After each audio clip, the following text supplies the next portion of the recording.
Ya, terima kasih. Assalamualaikum warahmatullahi wabarakatuh. Alhamdulillah wassalatu wassalamu ala Rasulillah wala haula wala quwata illa billah. Ma ba'd. Kepada para jamaah salat bagi berjamaah Masjid Jami Harapan Jaya yang mudah-mudahan senantiasa dimuliakan oleh Allah Subhanahu wa taala. Ketika bicara toharoh, nanti kita akan bahas sedikit pengantarnya. Baru nanti akan kita bahas tentang toharoh biasanya kan pakai air. Jadi kita akan bahas air sedikit. Mana air yang bisa dipakai buat toharoh, mana yang tidak. Lalu juga bicara najis, bicara istinja atau cebok, bicara siwak, bicara wudhu, mengusap sepatu, tayamum, haid, istihadah, nifas, dan terakhir bicara mandi.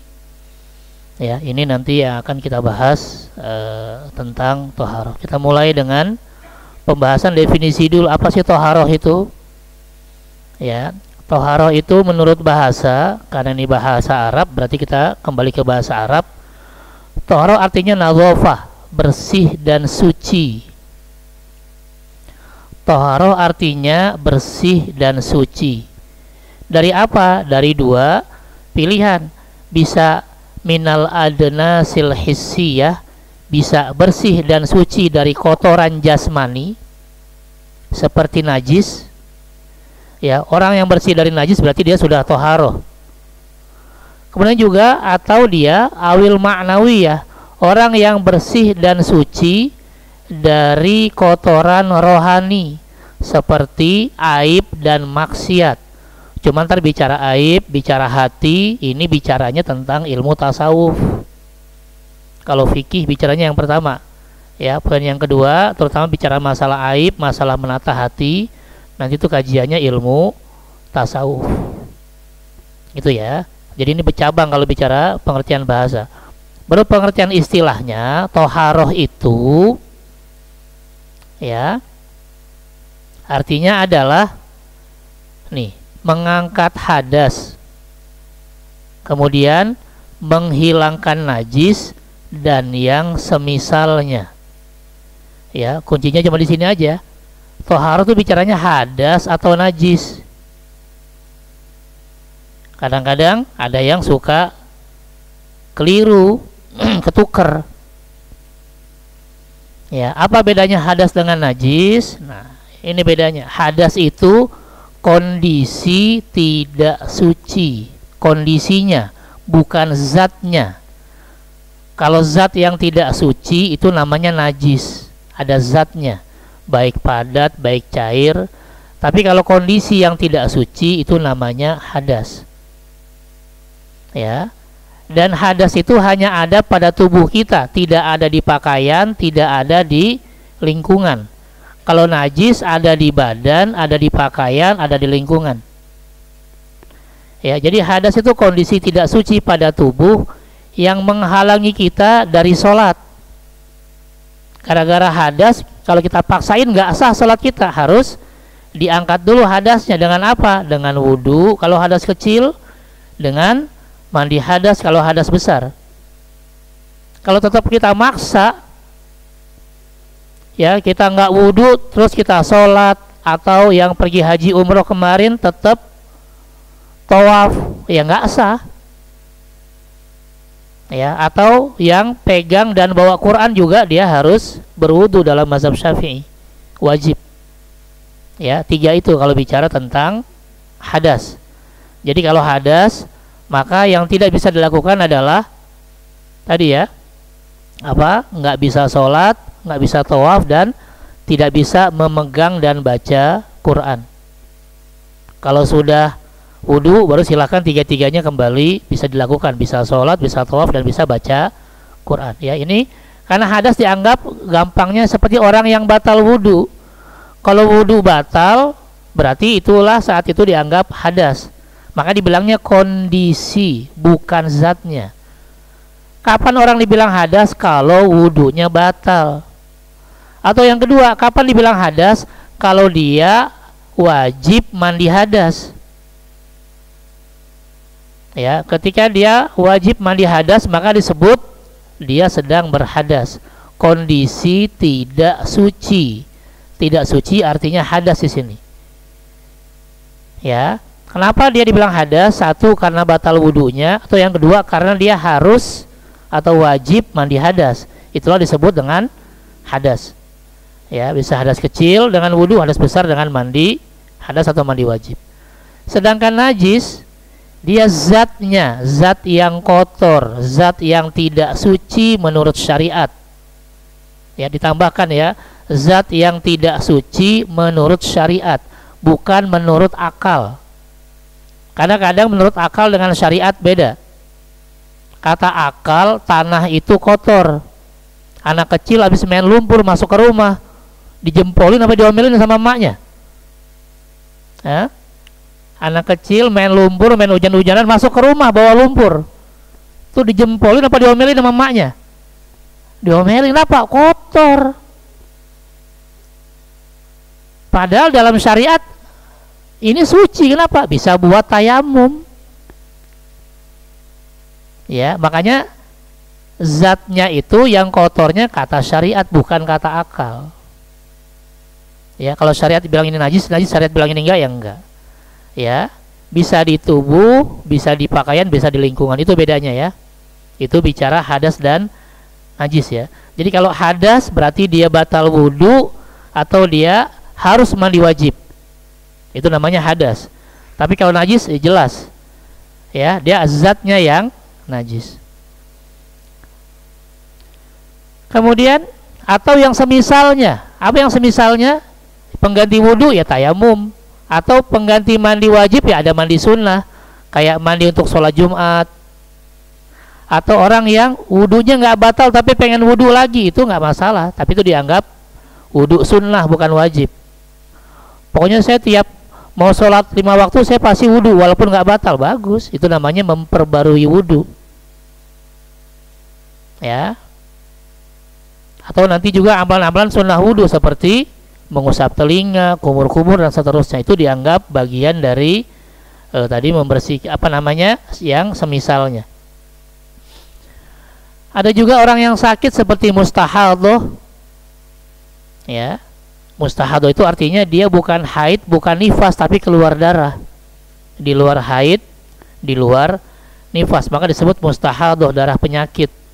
Nah, yang mustahadoh ini dia tetap harus sholat, tetap harus wudu, cuma nanti ada poin-poin yang lain ya, penghususannya. Termasuk laki-laki namanya sulusul baul. Ya. Beser, benar-benar kencing nggak bisa ditahan. Itu juga ya termasuk nanti cara wudunya atau kapan wudunya itu khusus. Ya, karena memang dia ya nggak bisa ditahan, mau gimana? Di antaranya nanti dia wudunya adalah ketika dia mau sholat. Jangan mau sholat isya wudunya sekarang ya, nanti begitu dulu sebentar keluar kencingnya ya batal. Ya, ini sedikit tentang definisi toharoh, yaitu bersuci dari hadas dan najis. Ya, kemudian sini. Ya. Ada pertanyaan silahkan. Waalaikumsalam warahmatullahi wabarakatuh. Kelas berat ini. Assalamualaikum warahmatullahi wabarakatuh. Assalamualaikum warahmatullahi wabarakatuh. Saya tanya dalam kondisi lupa. Misalnya pakaian yang kita pakai itu kena najis, kita lupa, terus kita pakai untuk sholat, apa sholatnya batal, Pak? Itu aja, Pak. Terima kasih. Wassalamualaikum warahmatullahi wabarakatuh. Assalamualaikum warahmatullahi wabarakatuh. Ya, ada lagi Bapak yang atau Ibu? Ya, satu dulu Pak Ustaz. Iya, batal nggak sholatnya? Ya batal. Jadi gimana? Begitu dia ingat ya diulang lagi. Ya, lupa. Ya kalau lupa terus ya udah, waktu orang masih lupa. Tapi ketika ingat, jadi langsung sholat. Karena sholatnya nggak sah. Ya, makanya kan jauh-jauh hari dikatakan di antara syarat sah sholat adalah suci dari hadas dan najis. Periksa dulu. Misalnya pakai sarung, Tuh kayak saya nih pakai pakaian begini, pegang pahanya. Kalau ada yang ngerokok takutnya kena bekas rokok. Kalau bekas rokoknya di betis nggak apa-apa, bekas rokoknya di paha, berarti kan kelihatan auratnya. Aurat terbuka, ya nggak sah sholatnya. Makanya kan ada syarat sah sholat tuh, ya kan? Ketika syarat sah sholat tidak terpenuhi satu saja, ya otomatis sholatnya tidak sah. Namun juga syarat sah. Di antara syarat sah sholat adalah suci dari hadas dan najis. Ya, jadi kalau masih ada najisnya dicek dulu. Makanya kalau mau sholat dilihatin dulu pakaiannya. Kalau nggak meyakinkan ganti. Ya. Tapi kalau dia baru selesai sholat, ternyata pakaian saya bau pesing nih tadi, gendong cucu misalnya, bau pesing, ya sudah berarti diganti pakaiannya, ulang sholatnya. Kan dalam sholat nanti ada kata itu kan, pernah kita bahas ya, ada yang namanya adaan. Kemudian ini kan sholat pada waktunya. Lalu ada i'adah, ini mengulang sholat pada waktunya. Tadi misalnya sholat pertama nggak sah, maka yang kedua namanya i'adah, mengulang. Baru yang terakhir qadaan. Qadaan ini kalau sholatnya di luar waktu. Ya, ini adaan sama i'adah sama di awal waktu, masih di waktunya. Cuma kalau i'adah dia mengulang ibadah. Bisa di sini mengulang sholat. Karena sholat yang pertama tidak sah. Kalau qadha dia sholatnya di luar waktu. Ya. Itu ya. Apa hukumnya ada? Tergantung apakah adaan, ketika adaan benar sholatnya. Kalau nggak benar ya berarti nggak sah sholatnya, maka dia harus i'adah, harus diulang. Gitu ya. Lupa atau enggak tetap diulang karena dia masuk syarat sah sholat. Monggo, ada yang lain? Lanjut ya. Oh, ada. Assalamualaikum Ustaz. Waalaikumsalam. Pak Ustaz, kita kan kalau sholat ya, setiap kali sholat tuh kan ada kalimat Al-Fatihah ya. A'udzubillahi minasyaitonirrajim, bismillahirrahmanirrahim, alhamdulillah, terus ada sirotol mustaqim. Kalau ada sirotol mustaqim itu kan kalimat itu untuk konsumsi akhirat ya. Di akhirat nanti kan ada ini apa tuh, lewat jembatan sirotol mustaqim ya. Nah, terus di akhir ini ada robik firli untuk konsumsi duniawi ya, rezeki dan lain-lain gitu ya. Kalau rezeki kan untuk apa, kebutuhan dunia ya. Kalau kita sholat ya sebetulnya nggak ada masalah sebetulnya. Cuman kadang-kadang kalau lagi di rumah sholat gini, kok Al-Fatihah lebih dulu ya. Nah, robik firli kan belakangan. Kita ini sedang ada dunia kan ya, dunia. Nanti akan ke akhirat, ya kan? Dari dunia berakhir di akhirat. Kalau dunia lebih dulu harusnya tuh Al-Fatihah di akhir. Tapi pikiran saya aja sih, pikiran saya itu nggak pernah jadi masalah kan, sholat dari dulu seperti itu aja. Cuman agak menurut saya itu janggal gitu ya. Harusnya kalau kita sekarang di dunia, kemudian nanti di akhirat, harusnya robik firli lebih dulu dan akhirat itu berakhir. Itu menurut saya gitu. Menurut saya itu janggal gitu ya. Nah, sekian dulu Pak Ustadz ya. Terima kasih. Assalamualaikum warahmatullahi wabarakatuh. Waalaikumsalam warahmatullahi wabarakatuh. Iya, di Al-Fatihah ada sirotol mustaqim. Gitu ya. Atau kalau kalimat langsungnya berarti digabung ihdinas sirotol mustaqim. Artinya, ya Allah, tunjukilah kami ke jalan yang lurus, dalam kurung jalan Islam. Jadi bicara siratal mustaqim di sini bukan bicara akhirat, bicara dunia juga. Gitu ya. Karena siratal mustaqim artinya jalan yang lurus, yaitu jalan Islam.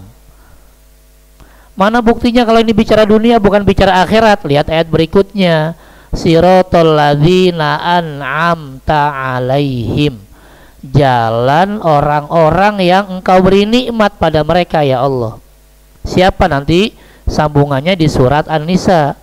Minan nabiyyin, jalannya para nabi, wasiddiqin, pecinta para nabi, wasyuhada, orang-orang yang mati syahid, wassolihin, jalannya orang-orang soleh. Jadi bicara siratal mustaqim bicara dunia, bukan bicara akhirat. Bicara jalan Islam, yaitu jalannya empat golongan. Para nabi, pecinta nabi, kemudian orang yang mati syahid, dan orang-orang soleh. Ditegaskan lagi baru di lanjutannya, ghairil maghdubi, bukan jalan orang yang dibenci, yaitu jalannya orang-orang Yahudi. Waladhdallin, dan bukan jalan orang yang sesat, jalannya orang-orang Nasrani. Gitu ya. Jadi kenapa siratal mustaqim dianggap dunia bukan akhirat? Karena ini bicara sekarang. Allah bilang jangan seperti Yahudi, rajin ngaji tapi nggak mau beramal soleh. Jangan kayak Nasrani, mau beramal tapi nggak mau ngaji, akhirnya amal salah. Jadilah tadi kelompok orang Islam yang ngaji juga, amal soleh juga. Itu ya. Jadi ini bukan bicara akhirat, bicara dunia. Karena itu juga sambungannya tadi ke yang di duduk antara dua sujud, Robik Firly juga sama bicara dunia. Itu ya. Barulah ketika dunia ini aman, insya Allah akhiratnya juga aman. Oke ya. Monggo yang lain silahkan. Assalamualaikum warahmatullahi wabarakatuh. Waalaikumsalam warahmatullahi. Mohon penjelasan Pak Ustadz mengenai toharoh tadi. Bagaimana dengan seseorang yang kondisi fisiknya bisa dibilang kurang sehat? Nah, khawatir dia ada najis atau noda di pakaiannya, sementara dalam perjalanan dia nggak bisa toharoh di tempat yang istilahnya kurang nyaman gitu ya. Jadi harus benar-benar toharoh total. Nah, sementara di perjalanan itu kita nggak mungkin menunda sholat karena ya anggap aja nggak ada waktu untuk kita bisa meninggalkan sholat.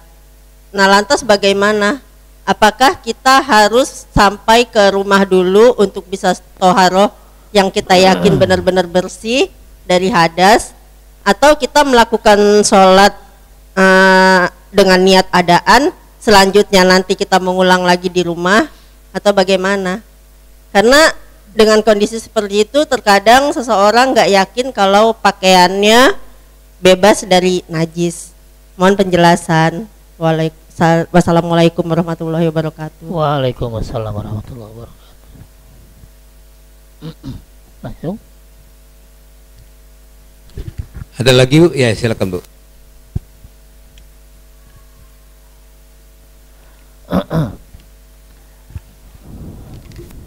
Ya, kita jawab ya. Ya, kita jawab kalau tidak ada yang bertanya lagi. Pertama, bicara sholat itu, ya, ini perjalanannya masuk safar enggak, musafir enggak? Ya, kalau perjalanannya masuk musafir atau safar atau perjalanan jauh, maka dia boleh nanti niatnya niat menjamak sholat. Ya, misalnya saya berangkatnya sebelum zuhur, kemudian kemungkinan sampai tempat tujuannya asar, dan pakaian saya najis, saya nggak bisa ganti, udah niatkan aja jamak takhir. Saya niatnya sholat jamak takhir, nanti sholat zuhur dan asarnya di waktu asar ketika sudah sampai tujuan. Itu ya, tapi ini kalau perjalanannya musafir. Tapi kalau perjalanannya nggak musafir, walaupun ya agak jauh, misalnya ke mana, ke Bogor misalnya ya, tapi belum masuk musafir, gimana? Ya maka ya nggak bisa. Kalau nggak masuk musafir tetap harus sholat ya. Namanya sholat untuk menghormati waktu. Ya, jadi nggak boleh sholatnya ditinggal. Walaupun tadi dalam kondisi najis, dia nggak bisa ganti baju, atau mungkin bahkan najisnya di badannya. Ya. Sholat ini karena berkaitan dengan surat Al-Ma'un, surat Ar-Ra'aital. Ya, kita ingatkan ayatnya, Bismillahirrahmanirrahim, ayat keempatnya, fawailul lil musallin, maka celakalah orang yang sholat. Yang mana yang celaka? Yang melalaikan waktunya. Ya, saya copy ya. Nih, fawailul musallin, celakalah orang yang sholat. Alladzina hum an sholatihim sahun, yaitu orang yang melalaikan waktunya. Ya, ini maksudnya waktu sholatnya. Jadi dalam mazhab Syafi'i tetap harus sholat walaupun dia kondisinya najis, walaupun dia nggak bisa wudhu, nggak bisa mandi hadas, walaupun juga gerakannya ya nggak bisa seperti gerakan sholat karena dia kondisinya berdiri bahkan penuh sesak, dia tetap harus sholat.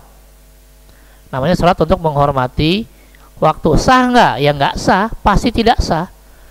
Tapi nanti ketika sampai tujuan, kalau masih ada waktu ya diulang, namanya i'adah. Tapi kalau sampai tujuan udah kelewat waktunya, diulang, namanya qodoan. Balik ke yang tadi ya. Nih. Kalau kita ngulangnya masih di waktunya, namanya ada i'adah nih. Mengulang masih di waktunya. Ini tadi kita berangkat sebelum zuhur misalnya, di jalan, wah kayaknya sampai tujuan bisa asar nih. Akhirnya pas masuk zuhur langsung sholat sambil berdiri misalnya di bis. Ternyata sampai tempat tujuan 2:30, masih bisa nggak sholatnya? Masih ada waktu kan zuhur? Masih. Maka niatnya i'adah, karena yang tadi yang pertama nggak sah dan wajib kita ulang. Tapi ternyata sampai tempat tujuan jam 4, maka niatnya qodoan, karena kita sholatnya udah di luar waktu sholat zuhurnya. Gitu ya, kalau ini perjalanannya bukan musafir. Tetap sholat walaupun kondisinya tadi najis, kondisi nggak wudhu atau nggak mandi hadas. Namanya kata mazhab Syafi'i sholat untuk menghormati waktu. As-sholatu li hurmatil wakti.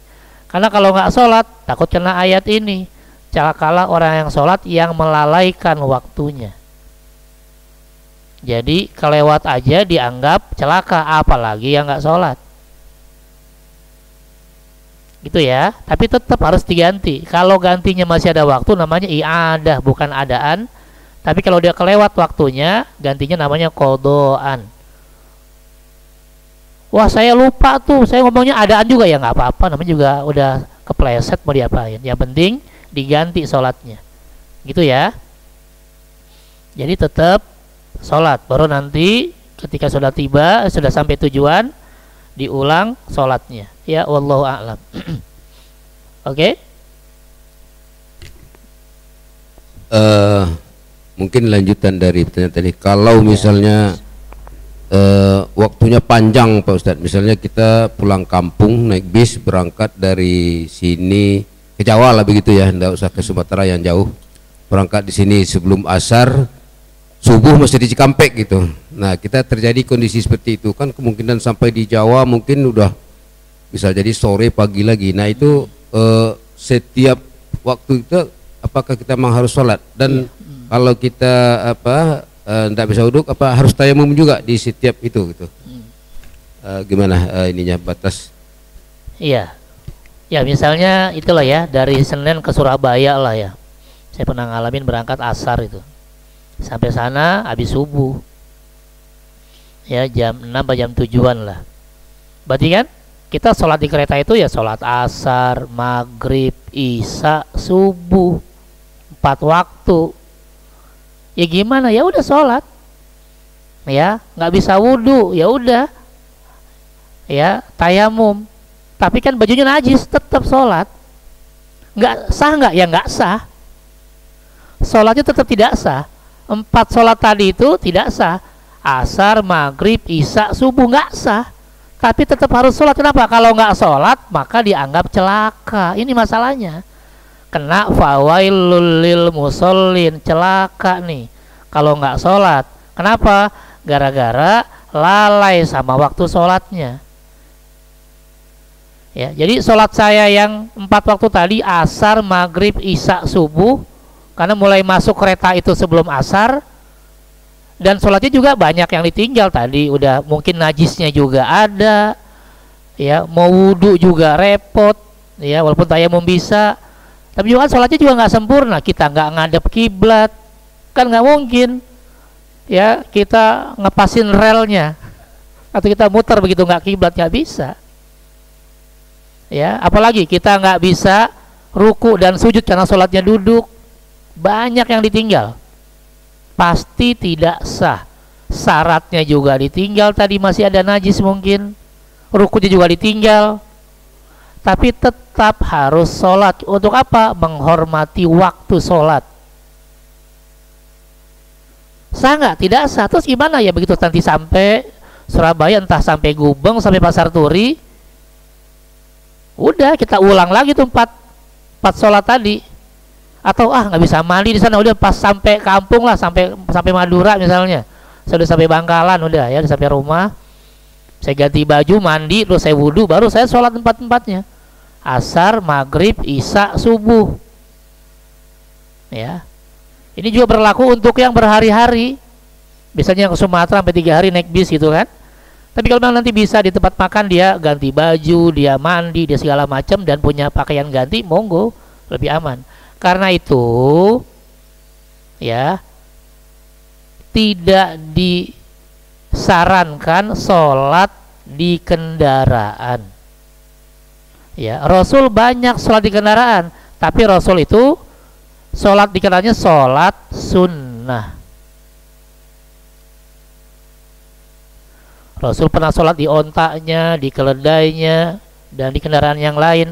Dan ketika Rasul mau sholat wajib, Rasul turun dari kendaraannya. Ya, karena pasti tadi banyak yang kelewat. Kita nggak bisa memastikan mana kiblat, udah jelas itu syarat sah sholat. Ya kan? Mau dari mana? Walaupun naik pesawat, emang pesawat bakal lurus terus kan? Nggak juga. Apalagi yang naik kereta kan, relnya kan kita nggak tahu. Udah pasti syarat itu hilang semua, kalau nggak hilang sebagian. Ya, jadi tetap sholat walaupun dipastikan tidak sah, karena sholat kita tujuannya untuk menghormati waktu, lihurmatil wakti, agar kita nggak kena ayat ini, fawailul lil musallin alladzina hum an sholatihim sahun. Nanti udah sampai tujuan, silakan penuhi semua syaratnya, baru sholat dengan tenang. Tinggal berapa yang ditinggal? 4, ya 4-4-nya kerjakan. Gitu ya. Iya. Wallahu a'lam. Tambahan barangkali. Iya. Tambah pertanyaan, bukan tambah jawaban. Biasanya kalau kita naik pesawat gitu ya, ada waktu sholat kan kita tayamum gitu. Tapi kan secara seperti Pak Ustadz tadi bilang, menghadap kita kan nggak kayak kiblat itu. Nah, apakah sebaiknya sholat selama ini kita mungkin menganggap sholat kita itu udah ya sholat di selesai sampai tujuan, kita nggak ulang lagi. Apakah sebaiknya diulang gitu? Karena menghadapnya nggak karu-karuan kan di pesawat itu, di kendaraan itu. Nah, apakah itu sebaiknya diulang ketika kita udah sampai, apa salah kalau kita hanya mencukupkan yang sholat yang sudah kita lakukan di kendaraan itu gitu. Apakah memang lebih utama diulang begitu? Iya, jadi ketika bicara sholat wajib tadi ya, ulama mengatakan jangan sholat di atas kendaraan untuk sholat wajib. Ya, Rasul saja sholat wajib turun dari kendaraan. Sholat sunnah iya, Rasul sambil naik keledai, naik onta di kendaraan. Ya, terus gimana buat kita yang sudah terlanjur nih, walaupun sudah tayamum di pesawat, tapi kan kita nggak bisa pastikan itu menghadap kiblat. Ya berarti nggak sah. Namanya kan syarat sah sholat diantaranya menghadap kiblat. Kecuali kita yakin nih bahwa HP, oh di sini kiblatnya udah kita ikutin. Tapi ya juga kan sampai salam nggak ngadap kiblat terus tuh. Ya, jadi gimana? Yaudah anggap aja sholatnya saat itu sholat yang tadi, sholat menghormati waktu, tapi nggak sah, ya wajib diulang.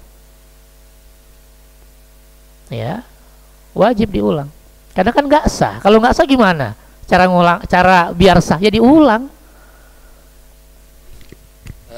Selama ini untuk saya ya, karena di niat itu udah dipakai menghadap kiblat, nah merasa cukup dengan itu gitu. Nah, jadi berarti nggak terima sholat kita selama ini sering apa naik kereta apa naik mobil naik pesawat yang lama waktunya selama ini ya udah karena udah merasa sholat dan nggak bernajis gitu ya, terus terang ya saya berterima mencukupkan, udah merasa cukup dengan berniat menghadap kiblat gitu. Nah berarti dengan sekarang ini jadi kita tahu bahwa lebih baiknya diulang begitu ya, ada qadha ya Pak ya Ustaz. Iya, ya. qadha. Iya, itu satu. Yang kedua kan bukan hanya syarat sah yang bermasalah. Yang bermasalah rukunnya. Apakah kita sholat di pesawat berdiri atau duduk? Nah, sementara kita sakit memang. Kan enggak, kondisi kita sehat. Bisa nggak kita sholat di pesawat berdiri? Kan bisa. Tempat pramugari itu kan kosong biasanya. Bisa kita gelar sejadah. Tempat yang ini maksudnya pintu itu kanan kiri kan? Ini kan pasti dia tinggalkan kan ketika dia sudah pesawatnya sudah di atas kan? Nah itu kita bisa di sana gelar sejadah misalnya. Tapi kan kita enggak, duduk aja. Loh, emang kok duduk? Kan bisa diri. Duduk itu kalau nggak bisa berdiri. Ya kan? Kan kita bahas kemarin tuh ketika bisa ada berdiri. Ketika ada yang sakit saja, lalu pilihannya berdiri dengan bersandar di tembok, berdiri dengan dipegang oleh kanan kiri, atau berdiri dengan bersenderkan pada tongkat, itu jauh lebih baik. Karena dia rukun. Berarti yang kita tinggalkan rukun berdiri kita enggak, ruku sujudnya pasti enggak, duduknya pun bukan duduk. Nah itu banyak. Makanya Rasul sendiri sholat wajibnya tidak di kendaraan. Itu isyarat bahwa kita jangan sholat dalam kendaraan kecuali kendaraannya belum berangkat, masih di setempat. Sholat deh, kan udah pasti jelas tuh, kita bisa diri, ngaduknya pasti ke kiblat. Tapi kalau udah jalan, kan kita nggak bisa pastikan. Pertama jelas kiblatnya, ya. Belum tadi posisinya, kita biasanya kan udahlah duduk bisa. Lah, alasan duduknya apa? Ada space buat diri juga masih bisa kok, ya kan? Iya. Kadang juga perjalanan umroh haji pun begitu, saya juga bingung. Saya juga bingung. Ya. Gimana sih kan kita ini, saya lihat yang umroh kemarin lah. Cuma berapa orang satu pesawat itu? Mungkin itu menurut mazhab Syafi'i Pak Ustadz. Kalau mazhab lain gimana gitu? Karena selama ini untuk yang haji terutama itu rata-rata emang begitu melakukannya gitu. Saya nggak tahu apakah nggak ada disarankan juga ketika kita udah sampai supaya diulang sholatnya gitu. Nah, apa ada mazhab yang lain barangkali seperti bersenggolan ketika tawaf? Nah, itu kan ada mazhab lain yang membolehkan ya kan. Kalau diulang, kalau kan kita berwudu kayaknya nggak mungkin juga itu. Nah, apakah ini pendapat satu mazhab katakanlah Syafi'i, sementara mazhab lain gimana? Iya, jadi gini, kalau bicara tentang tawaf baik untuk haji atau umroh kan memang tempatnya nggak ada yang lain Pak Haji, cuma di situ doang. Maka disitulah berlaku hukum darurat. Saya pindah aja tawafnya ke Monas misalnya, kan nggak bisa, ya kan? Iya. Sedangkan sholat pilihannya banyak. Oke lah, di pesawat kita nggak bisa sholat berdiri, sampai di Jeddah atau sampai di Madinah bisa sholat di bandara. Ya kan nanti nunggu tasnya lama tuh, bisa sambil sholat. Waktunya lama kok, banyak waktu yang kosong. Atau oke lah, di Jeddah rame nungguin tas takut hilang, sampai hotel masih bisa sholat. Kenapa itu nggak dipakai buat sholat, malah buat istirahat dulu, apa dulu, ya? Makanya tadi dikatakan di sini tetap kita sholatnya di pesawat monggo karena takut. Biasanya kan berangkat malam ya kalau umroh itu kan. Nanti sampai sana jam 7 jam 8 udah pasti subuhnya di pesawat. Kalau subuhnya tadi kita nggak tahu ya kiblatnya, bahkan juga tadi banyak rukun yang ditinggal, nggak diri, ruku sujudnya juga nggak bener. Ya sudah, sampai tempat tujuan, sampai hotel diulang. Ya kalau tawaf mengulang gimana? Tetap aja senggolan terus. Ya, kecuali kalau mau dikosongin tuh Masjidil Haramnya. Ya kan nggak bisa, gitu ya. Gimana kalau lain halnya dengan apa, kapal air? Iya, kapal laut, kapal air sama. Kapal laut itu benar boleh duduk dengan catatan kalau dia diri bisa nyemplung. Iya, kalau kitab klasiknya bilang begitu. Dulu kan kapalnya kayak sekarang. Ini bicara kitab zaman dulu nih. Ulama mengatakan kalau dengan sholat berdiri di perahu takut nyemplung ke laut, maka silahkan duduk. Atau dengan sholat berdiri kena ombak dia takut pusing, malah jadi nggak fokus sholatnya, silahkan duduk. Baru itu masuk darurat, Pak Haji. Kalau pesawat kan nggak ada.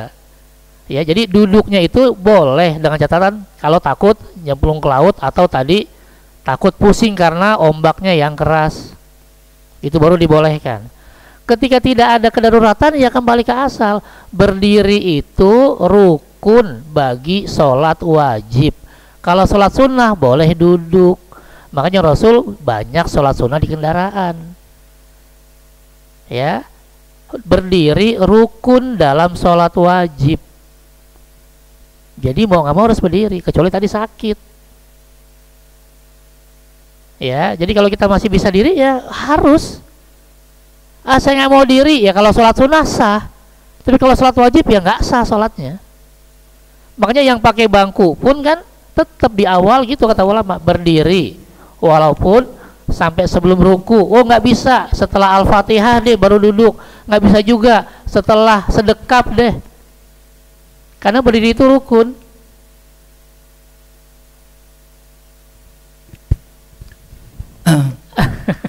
Ya tinggal diulang.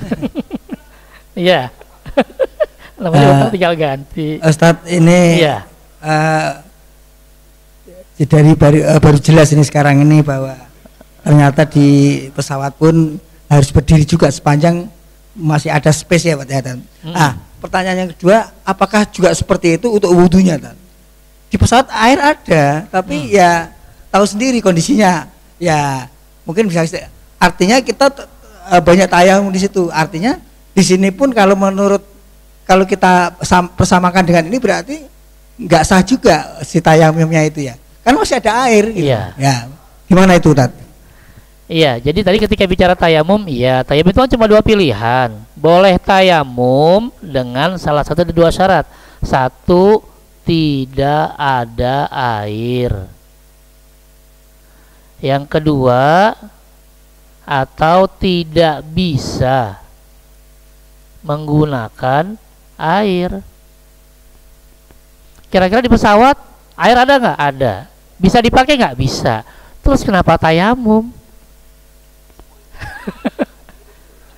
Ya, saya tahun kemarin pakai yang semprotan itu tuh, semprotan buat mandiin burung. Iya.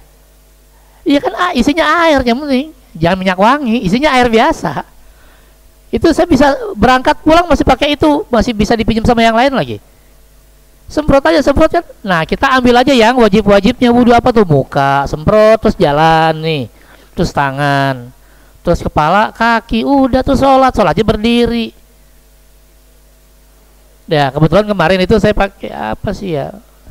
Bukan Saudi ya, apa tuh? Tapi di belakang ada 3 space yang dikosongkan khusus buat orang sholat. Di tengah itu. Terus ada TV-nya dan memperlihatkan kiblat, jadi kita enak bisa berjamaah, tahu kiblatnya, udah sholat aja di atas pesawat. Makanya kita pas nyampe Jeddah nggak ngulang lagi karena kita juga sholatnya udah tahu kiblatnya, kita juga wudhu. Ya. Seandainya nggak bisa kan bisa pakai yang air mineral gelas kan bisa. Makanya wudhunya jangan kayak wudhu di masjid, kubur-kubur 3 kali ya banjir pesawatnya.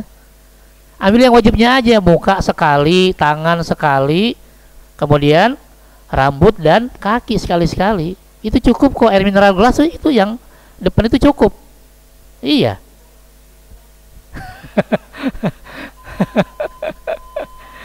Iya. Oh, itu aus namanya Pak. Ya. Ya, jadi untuk tayamum tadi ya, jelas ketika masih ada air dan kita masih bisa menggunakan air, maka tidak bisa ke tayamum. Karena tayamum itu dianggap solusi darurat. Ya. Jadi alasannya di pesawat tidak wudu apa? Padahal kan wudunya juga nggak harus seperti ini, kita ambil yang wajib-wajibnya aja, ya, muka sekali, tangan sekali, kemudian kepala, bahkan mazhab Syafi'i 1 helai rambut pun sah, kemudian kaki sampai mata kaki, sesederhana itu, maka tetap bisa dilakukan di pesawat sekalipun, ya, walaupun nanti sholatnya berdiri ngadep kiblat, ya kalau sholatnya pakai tayamum nggak pakai wudu ya nggak sah. Terus gimana ya, tinggal dikodok.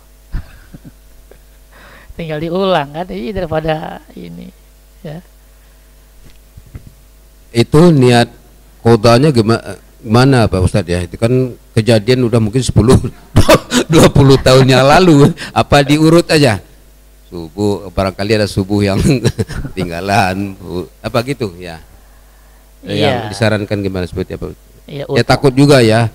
Emang ya adalah kita yang begitu ya. Oh, iya, karena merasa cukup dengan menghadap kiblat gitu, terus darurat gitu kan.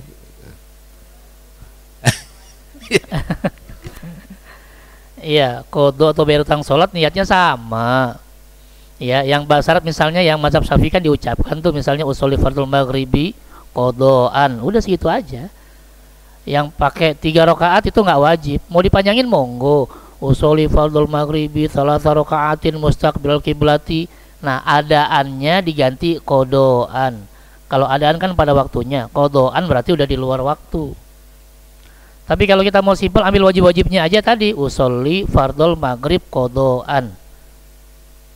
Ya, rakaatnya nggak usah disebutkan, ada kiblatnya nggak usah disebutkan, lillahi ta'ala juga nggak usah disebutkan.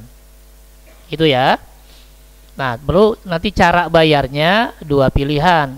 Boleh setelah sholat wajib, sholat lagi. Misalnya tadi dia habis maghrib, sholat lagi maghrib, qadhaan. Nanti habis isya lagi qadhaan. Ya, boleh di rumah, boleh di masjid. Ya, kalau takut ditanya-tanya ya di rumah aja lah kan. Kok sholat 3 rakaat itu kan? Sunnah apaan nih maghrib? Ya udah di rumah aja. Itu pilihan pertama ya. Jadi habis sholat lagi. Nanti habis zuhur lagi, habis asar lagi. Atau pilihan yang kedua yang mau langsung tadi ya 5 waktu boleh, silahkan. Oh mau tidur nih, nggak bisa tidur, udah wudu langsung 5 waktu sholat 17 rakaat.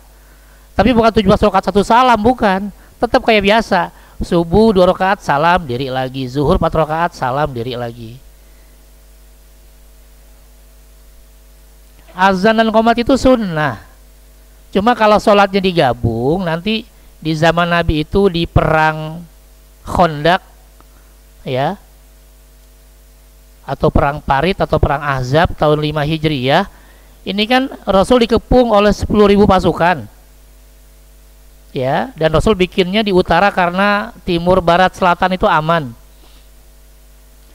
sehingga di hari pertama semua bersiaga di depan parit, nggak ada yang bergerak karena khawatir pasukan musuh datang. Ya, dari mulai pagi, siang, sore, malam, tengah malam begitu musuh mundur, barulah semua mengadu ke Rasul, ya Rasulullah kami belum sholat zuhur, asar, maghrib, isya. Itu tengah malam. Barulah Rasul manggil Bilal azan. Azan, qomat, sholat zuhur. Baru qomat, sholat asar, qomat, maghrib, qomat, isya. Jadi azannya sekali aja, kalau sholatnya berkali-kali.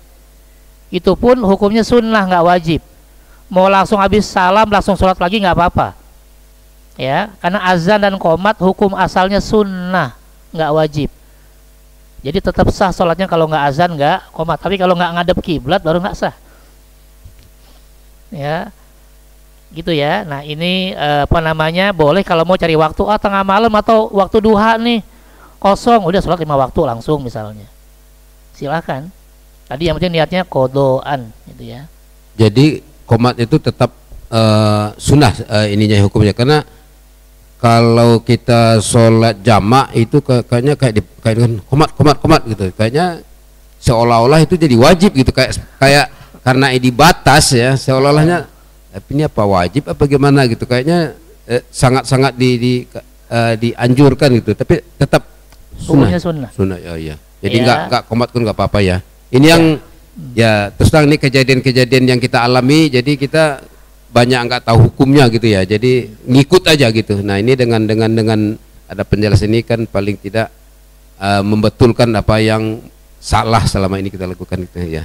Mungkin ada pertanyaan lagi, masih 3 menit lagi mau sholat kalau ada. Iya tadi ya saya tambahkan kalau nggak ada. Kenapa dibilang sunnah? Karena ada hadis yang terkenal tentang sahabat yang 3 kali sholat 3 kali suruh ngulang. Habis sholat kata Rasul ulang, kamu nggak sah sholatnya. Sholat lagi, balik lagi ulang, nggak sah sholat sampai 3 kali. Lalu kata sahabat tadi, la uhsin ghairu hada, saya nggak bisa lebih dari ini sholatnya ya Rasul, emang kayak gini sholat saya. Alimni, ajarkan saya sholat yang benar. Baru kata Rasul, kalau mau sholat asbighil wudu, perbaiki wudunya. Tsumastaqbilil qiblah, kemudian menghadap kiblat. Baru ya tsumma kabir, kemudian bertakbir, takbiratul ihram, baru kemudian terus sampai salam. Nah, di hadis ini Rasul tidak menyebutkan azan dan qomat. Dari sinilah ulama menyimpulkan azan dan qomat bukan wajib. Seandainya wajib pasti disebutkan, karena sahabat minta langsung, ya Rasul ajarkan saya.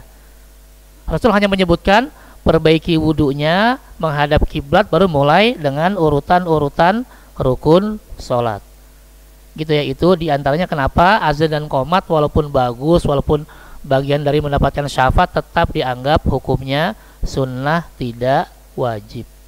Wallahu a'lam. Oke, saya kembalikan ke moderator. Terima kasih. Assalamualaikum warahmatullahi wabarakatuh.